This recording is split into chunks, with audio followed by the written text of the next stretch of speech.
अपनी आंखों से इतिहास बनते देखिए। लैंडर मॉड्यूल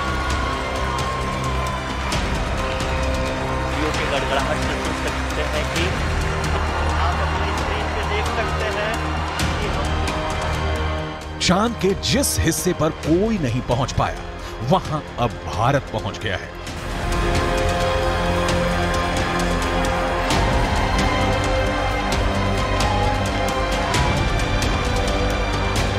चांद के जिस टुकड़े को अभी तक किसी ने नहीं देखा, उसे इसरो ने दुनिया को साक्षात दिखा दिया है।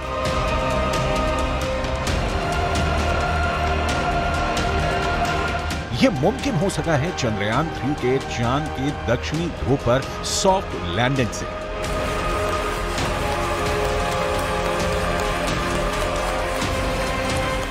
चंदा मामा बहुत दूर के हैं, अब एक दिन वो भी आएगा जब बच्चे कहा करेंगे, चंदा मामा बस एक टूर के हैं। अद्भुत,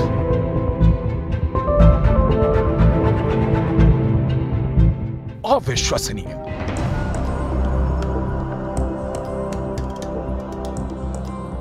अकल्पनीय।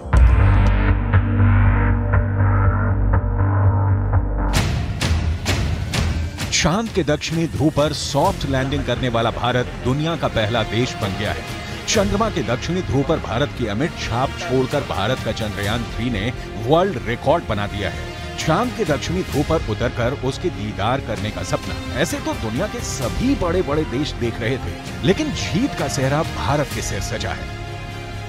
भारत चंद्रमा के उस दक्षिणी ध्रुव पर पहुंचा है जहां आज तक दुनिया का कोई भी देश नहीं पहुंच सका। अब आज के बाद से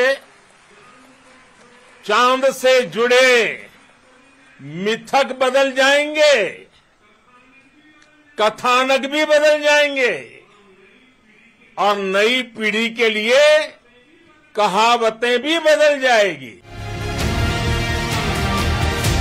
इसरो के मिशन कंट्रोल रूम में तालियों की गड़गड़ाहट के बीच चंद्रयान 3 का लैंडर विक्रम चांद के दक्षिणी ध्रुव पर उतर गया है।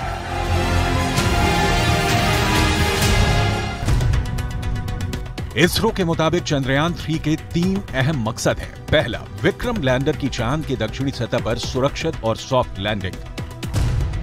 दूसरा, प्रज्ञान रोवर को चांद की सतह पर चलाकर दिखाना। तीसरा, वैज्ञानिक परीक्षण करना।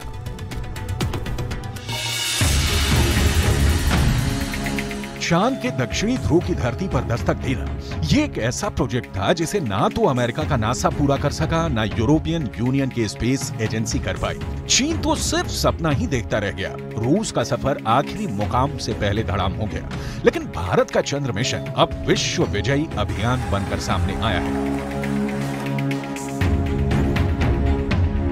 धरती से 3,84,000 किलोमीटर की दूरी तय करके चंद्रयान 3 का लैंडर विक्रम चांद के उस दक्षिणी ध्रुव पर पहुंच गया है जो रहस्यों से भरा है, जिसके सच से अभी पूरी दुनिया अनजान है।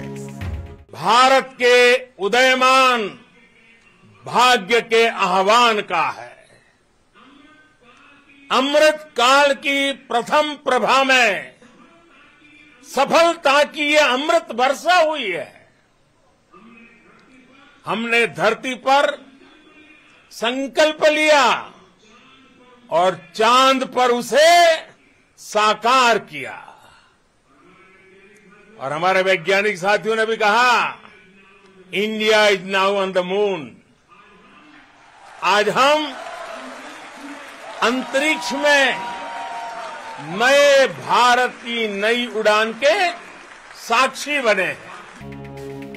नासा का दावा है कि चांद के दक्षिणी ध्रुव पर बर्फ है, कई तरह के प्राकृतिक संसाधन भी हो सकते हैं, लेकिन दुनिया अब तक हकीकत से वाकिफ नहीं है।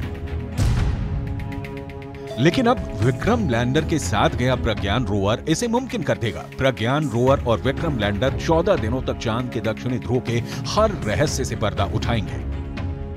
नासा का मानना है कि चांद के दक्षिणी ध्रुव का बड़ा हिस्सा ऐसा है जहां सूरज की किरणें नहीं पड़ती। चांद के इस हिस्से में बड़े बड़े गड्ढे हैं जिसे अंतरिक्ष विज्ञान की भाषा में क्रेटर कहा जाता है। ज्यादातर गड्ढे ऐसे हैं जहां अरबों साल से अंधेरा है। नासा के मुताबिक गुप्त अंधेरे के बीच यहां बर्फ ही बर्फ जमा हो सकती है।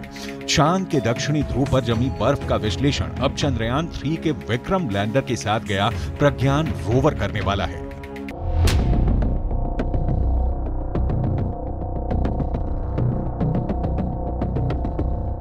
प्रज्ञान रोवर APXS से लैस है। APXS यानी alpha particle x ray spectrometer. APXS चंद्रमा की सतह की मौलिक संरचना की जानकारी जुटाएगा।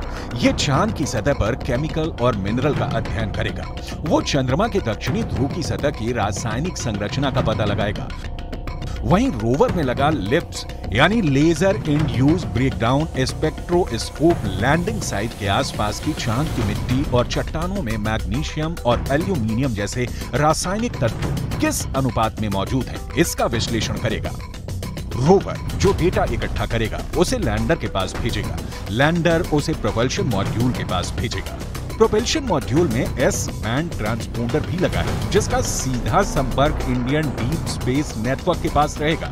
यानी जो सिग्नल लैंडर रोवर से मिलेगा उसे एस बैंड ट्रांसपोंडर भारत को भेजेगा। प्रज्ञान के काम की शुरुआत लेजर बीम के साथ होगी। लेजर बीम की मदद से रोवर चंद्रमा की सतह के एक टुकड़े को पिघला देगा। इस प्रक्रिया में मौके से जो गैसें निकलेंगी रोवर उन गैसों का विश्लेषण करेगा। अंदाजा ये भी है कि चांद के दक्षिणी ध्रुव पर अरबों सालों से पानी बर्फ के रूप में जमा हो सकता है। अगर चंद्रयान 3 के रोवर ने इसकी पुष्टि कर दी तो चंद्रमा पर जीवन की संभावनाओं से जुड़े सटीक संकेत मिल सकते हैं। अगर संकेत सकारात्मक रहे तो चांद पर इंसानों की बस्ती बसाने का सपना भी साकार हो सकता है। बड़ा सवाल है, चांद पर कैसे बसेगी इंसानों की बस्ती? चांद पर बसे शहर का नजारा कैसा दिखेगा? क्या चांद की जमीन पर भी धरती जैसी फसल लहराएगी? क्या चांद की धरती पर खेती मुमकिन है?